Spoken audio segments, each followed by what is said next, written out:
میں آپ کو یقین دلاتا ہوں کہ مجاہد اولی کی اس فکر کو اور سردار عتیق احمد خان صاحب کی اس سوچ کو آگے بڑھانے میں آپ ساتھیوں کے اعتماد میں لیتے ہوئے عملی کردار ادا کروں گا۔ یہاں تک تعلق ہے کنٹرول پین لائن پر آباد لوگوں کا، میں ان کی استقامت کو بھی سلام پیش کرتا ہوں۔ یہاں تک تعلق ہے کہ مسلم کانفرنس ایک انتخابی سیاسی جماعت ہے۔ سردار عتیق احمد خان صاحب نے جس طریقہ سے اس مسلم کانفرنس کو مضبوط کرنے میں عملی کردار ادا کیا، میں اس کردار کو آگے بڑھانے میں انشاءاللہ تعالی، یہ باہر کا موسم ہے اور انشاءاللہ تعالی مسلم کانفرنس پر باہر آئے گی۔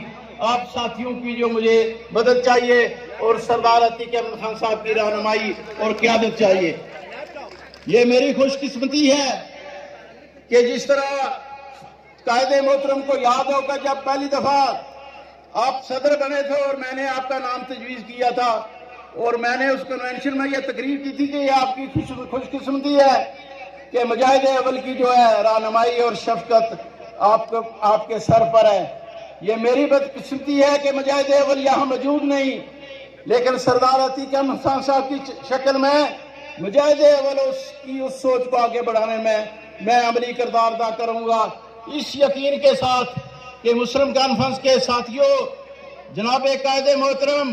جو آپ نے مجھ پر اعتماد کیا ہے، انشاءاللہ تعالیٰ کوشش کروں گا کہ اس اعتماد کو کسی مقام پر کسی جگہ ٹھیس نہ پہنچے اور آپ کی ہدایت کے مطابق آپ کی رہنمائی میں مسلم کانفرنس کو انشاءاللہ تعالیٰ آئندہ مضبوط کرنے میں اہم کردار ادا کروں گا۔ میں اس کے بعد یورپ سے، برطانیہ سے، پورے متحدہ عرب امارات سے اور پورے آزاد کشمیر اور پاکستان سے مہاجرین جو ہیں ان کو مجھ پر اعتماد کرنے پر اور یہاں شمولیت پر کرنے پر ان کا شکریہ بھی ادا کرتا ہوں۔ میں مسلم کانفرنس کی سوچ کو کہ مہاجرین آباد مقیم پاکستان جو ہے وہ ہمارے حصہ ہیں، ان کی جو دوہری نمائندگی ہے اس ختم کرنے کی سازش کو جناب سردار عتیق احمد خان صاحب آپ کی سوچ کو آگے بڑھانے میں ہم عملی کردار ادا کریں گے۔ میں آپ کو یقین دلاتا ہوں کہ آپ کی ہدایت کے مطابق مسلم کانفرنس کے وہ ساتھی جو غیر فعال ہو چکے ہوئے ہیں، جو دلچسپی نہیں رہیں گے،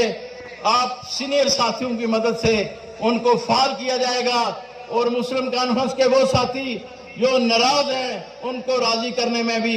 آپ ساتھیوں کی مدد سے اپنا کردار ادا کروں گا۔ بہت مہربانی، بہت شکریہ۔